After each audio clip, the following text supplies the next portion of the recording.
Statics की series के term में हम लोग लेकर आ जाए हैं स्टैटिस्टिकल टर्म्स को, इसको हम लोग सांख्यिकी पद के नाम से जानेंगे। ठीक है, इसको समझ लेना थोड़ा सा बहुत ही आवश्यक है, क्योंकि बिना इसको समझे हम लोग इस पर बेसिस जो भी न्यूमेरिकल्स होंगे उन न्यूमेरिकल्स को हम उतना बेहतर तरीके से नहीं कर पाएंगे और समझने में भी प्रॉब्लम होगी, क्योंकि ये चीज़ें बार बार वहाँ पर आएंगी, इसलिए मैं इसको यहीं पे बता दे रहा हूँ। ठीक है, तो शुरुआत हम लोग कर रहे हैं आंकड़े से, जिसको हम लोग बोलते हैं डेटा। तो बेसिकली डेटा को हम लोग बोलते हैं कि well defined collection of information is called data. Well defined collection का मतलब क्या होगा कि यहाँ पर जो भी चीज़ होगी, जिस भी चीज़ का हम अगर कलेक्शन कर रहे हैं तो वो वेल डिफाइंड होगा, मतलब वो किसी एक ही ग्रुप या एक ही समूह से संबंधित होगा। ऐसा नहीं होगा कि मतलब हम 3-4 चीज़ों को एक साथ लेकर चलेंगे। ठीक है, तो आंकड़ों की जब हम लोग बात करते हैं तो ये एक तरीके से सांख्यिकीय प्रक्रियाओं के लिहाज से बहुत ही महत्वपूर्ण माने जाते हैं, क्योंकि बिना इनके विश्लेषण के, बिना इनके वर्गीकरण के हम किसी भी जो भी सांख्यिकीय प्रक्रिया है इसके मतलब निष्कर्ष तक हम नहीं पहुंच सकते। ठीक है, सेकेंड पॉइंट है अवर्गीकृत आंकड़े, इसको हम लोग बोलते हैं अनग्रुप डेटा। अनग्रुप डेटा का मतलब क्या होता है कि जैसे कभी कभार हमारे पास आंकड़े थोड़े कम मात्रा में उपलब्ध होते हैं। फॉर एग्जाम्पल जैसे हम लोग कह लें कि n इज इक्वल टू 30 के लिए, ठीक है, अगर n बराबर 30 तक हमारे पास आंकड़े अगर उपलब्ध होंगे तो उसको हम लोग अनग्रुप डेटा बोलते हैं। ठीक है, तो इन आंकड़ों को मतलब इनका वर्गीकरण करने की मतलब हमको जरूरत नहीं पड़ती है, और इनको हम लोग बस प्रत्यक्ष रूप से ही इनको हम लोग देखकर निष्कर्ष या फिर इसके आधार पर न्यूमेरिकल्स को हम लोग सॉल्व कर लेते हैं। लेकिन अगर यही आंकड़े n इज ग्रेटर देन 30 के लिए, अगर ये आंकड़ों का जो मान है अगर वो 30 से अधिक हो जाए तो वहां पर हमें उनके वर्गीकरण की आवश्यकता पड़ती है। तो जब उनका वर्गीकरण किया जाता है तो वो वर्गीकृत आंकड़े कहलाते हैं। वर्गीकरण करने का मतलब क्या हुआ कि जैसे मैंने बगल में यहाँ पर एक श्रेणी लिखी हुई है, ठीक है, तो इस श्रेणी में आंकड़ों को इसी के आधार पर वर्गीकृत कर दिया जाएगा कि 0 से 10 कितने हैं, 10 से 20 कितने हैं। मान लीजिए बहुत सारी संख्याएं दी गई हैं, ठीक है, अब उन संख्याओं को एक क्लास इंटरवल के आधार पर अलग अलग लिख लिया जाएगा कि 0 से 10 के अंतर्गत कितने हैं, 10 से 20 में कितने हैं, 20 से 30 में कितने हैं। ठीक है, एंड सो ये चीजें चलती रहेंगी। नेक्स्ट पॉइंट है विस्तार या रेंज। विस्तार या रेंज हम लोग कह सकते हैं कि यह जो भी आंकड़े हमारे पास उपलब्ध है, ठीक है, तो उन आंकड़ों के मैक्सिमम स्कोर में से जब हम मिनिमम स्कोर को माइनस करते हैं तब हमको उन आंकड़ों का विस्तार प्राप्त हो जाता है। मतलब हम कह सकते हैं कि विस्तार या range is equal to maximum score minus of minimum. अधिकतम अंक में से जब हम न्यूनतम अंक को घटाएंगे तो हमें उन आंकड़ों के लिए उसका विस्तार प्राप्त हो जाता है। ठीक है, लेकिन कभी कभार ऐसा भी होता है कि केवल विस्तार के आधार पर, या फिर हम कह सकते हैं कि जब अगर हमारे पास बहुत अधिक आंकड़े उपलब्ध हो गए तो उन आंकड़ों को केवल विस्तार के आधार पर हम उनको डिफाइन नहीं कर पाते।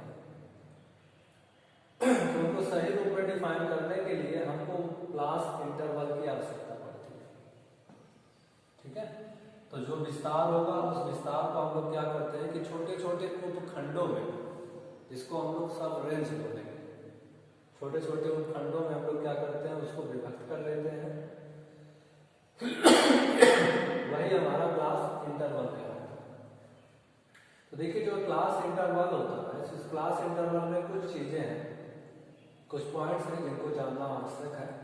पहला पॉइंट है कि उस वर्गांतर की वास्तविक सीमा, जैसे कोई भी मान लीजिए क्लास इंटरवल लिखते हैं, जैसे यहाँ पे लिखा गया है कि 10 से 20, 20 से 30, ये सभी एक क्लास इंटरवल है। इस क्लास इंटरवल में क्या होता है कि ये जो अंक है जो पहले लिखा गया है जैसे कि 10, इसको हम लोग इसका निम्नतम सीमा कहते हैं या निम्न अंक बोलते हैं, निम्न सीमा कहते हैं। ठीक है, और जो 20 होता है यह इसकी उच्च सीमा कहलाती है। तो 10 हमारा क्या हो गया निम्न सीमा, 20 क्या हो गया उच्च सीमा। तो यहाँ पर वर्गांतर की वास्तविक सीमा की बात की जा रही है। तो मैथमेटिक्स में देखिए वहां पर एब्सोल्यूट जीरो का कॉन्सेप्ट होता है। ठीक है, मैथमेटिक्स में क्या होता है, अगर कोई भी अंक जैसे लिख दिया गया अगर 5 है तो 5 को हम लोग 5 ही पढ़ते हैं। लेकिन स्टैटिक्स में थोड़ा सा इससे अलग होता है। स्टैटिक्स में अगर मान लीजिए कोई भी अंक है तो उस अंक की जो सीमा होती है वो यहाँ पर थोड़ी सी अलग होती है। अलग कैसे होती है, जैसे यहाँ पर अगर कोई भी क्लास इंटरवल हम लेकर चल रहे हैं तो इस इंटरवल में हम लोग क्या करेंगे, निम्न और उच्च सीमा दोनों में से 0.5 को, ठीक है, निम्न सीमा में से 0.5 को घटाएंगे और उच्च सीमा में 0.5 को जोड़ेंगे। निम्न सीमा में से 0.5 को घटाएंगे और उच्च सीमा में हम लोग 0.5 को जोड़ेंगे। तो अगर एक्चुअल में इसको देखा जाए तो 10, 20 ये क्या हमको इंडिकेट करेगा, ये हमारा एक्चुअल में होगा 9.5 to 20.5। ठीक है, तो इस आधार पर अब आंकड़ों को यहाँ पर व्यवस्थित किया जाता है। तो जब हम लोग वर्गांतर के वास्तविक सीमा की बात करेंगे तो उसकी वास्तविक सीमा निकालने के लिए हम क्या करेंगे कि जो भी क्लास इंटरवल दिया गया होगा उसका जो न्यूनतम सीमा होगा उसमें से हम 0.5 को माइनस करेंगे और उसका जो अधिकतम सीमा होगा उसमें हम 0.5 को जोड़ देंगे। ओके, नेक्स्ट पॉइंट है इसका मध्य बिंदु। कि अगर हमको मान लीजिए क्लास इंटरवल का अगर मध्य बिंदु निकालना होगा तब क्या करेंगे, मध्य बिंदु निकालने के लिए जो भी हमारा मिनिमम स्कोर होगा उसको प्लस करेंगे मैक्सिमम स्कोर के साथ और इसको हम लोग डिवाइड कर देंगे 2 से।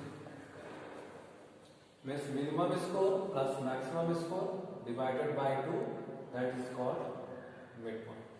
तो वो हमको उसका मिड पॉइंट मिल जाता है। ठीक है, अब देखिए यहाँ पर जो क्लास इंटरवल है अब ये 2 श्रेणियों के रूप में दिया जाता है। पहली श्रेणी को हम लोग बोलते हैं अपवर्जी श्रेणी और दूसरी श्रेणी हमारी क्या है, समावेशी श्रेणी। तो अपवर्जी श्रेणी देखिए जो लिखा गया है वो 0 से 10, 10 से 20, 20 से 30, 30 से 40 और 40 से 50। ठीक है, दोनों में डिफरेंस क्या है, डिफरेंस देखिए मेनली डिफरेंस ये होता है कि अपवर्जी श्रेणी में जैसे हमारा यहाँ पर अगर हम निम्न सीमा की बात करें तो 0 है, उच्च सीमा 10 है। यहाँ पर हमारा निम्न सीमा 10 है, उच्च सीमा 20 है। ठीक है, तो अपवर्जी श्रेणी के लिए क्या होता है कि यहाँ पर जो हमारा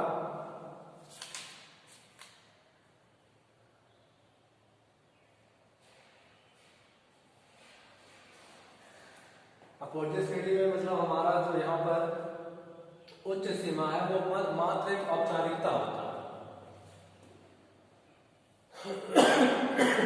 ठीक है, उसको उस श्रेणी में शामिल नहीं किया जाता। जैसे 0 से 10 है तो 0 से 10 में इसको शामिल नहीं किया जाएगा।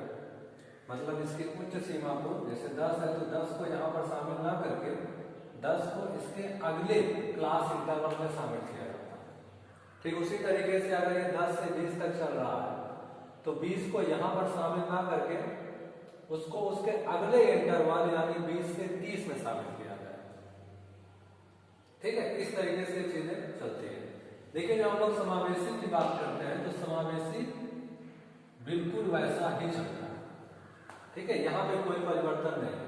अगर हम लोग 0 से 9 की बात कर रहे हैं तो ये इसका मतलब है कि जो भी आंकड़े 0 से 9 के बीच के होंगे या 0 से 9 तक होंगे उनको यहाँ पर शामिल किया जाएगा। क्योंकि अगला देखिए 10 से फिर 19 तक चल रहा है, फिर अगली इंटरवल 20 से 29 चल रही है। इसका मतलब कि यहाँ पर पूरे के पूरे जो भी आंकड़े होंगे उनको यहाँ पर शामिल कर दिया। ओके, नेक्स्ट है हमारा आवृत्ति या बारंबारता।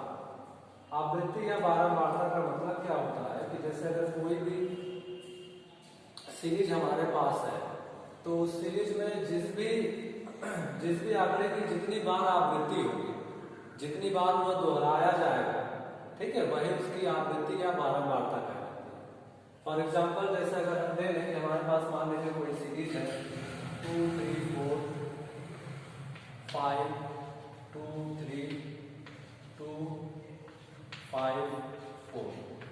इस तरीके से मान लीजिए पूरे आंकड़े हमको दे दिए गए जो कि हमारा एक अनुरूप डेटा होगा। अब इस अनुरूप डेटा में अगर हमको 2 की बारंबारता पूछी जाए तो 2 कितनी बार दोहराएंगे? 1 बार, 2 बार, 3। तो यहाँ पर 2 की बारंबारता 3 बार है, ठीक है। और अगर इस पूरे आंकड़े की अगर बारंबारता पूछी गई तो यहाँ पर हम ये देखेंगे कि कौन सा अंक महत्तम बार दोहराया गया, अधिकतम बार।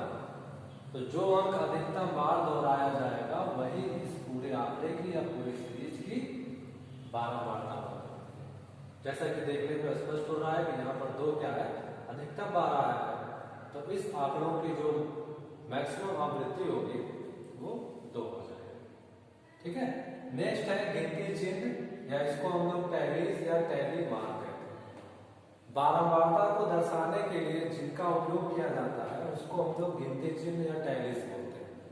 बेसिकली होते क्या है, जैसे मान लीजिए संख्या 1 है तो उसके लिए टैली चिन्ह ऐसे लिखा जाएगा। अगर संख्या 2 है, 2 के लिए टैली चिन्ह ऐसा होता है। रोमन अंक से थोड़ा मिलता जुलता और थोड़ा सा भी आगे डिफरेंस हो जाएगा।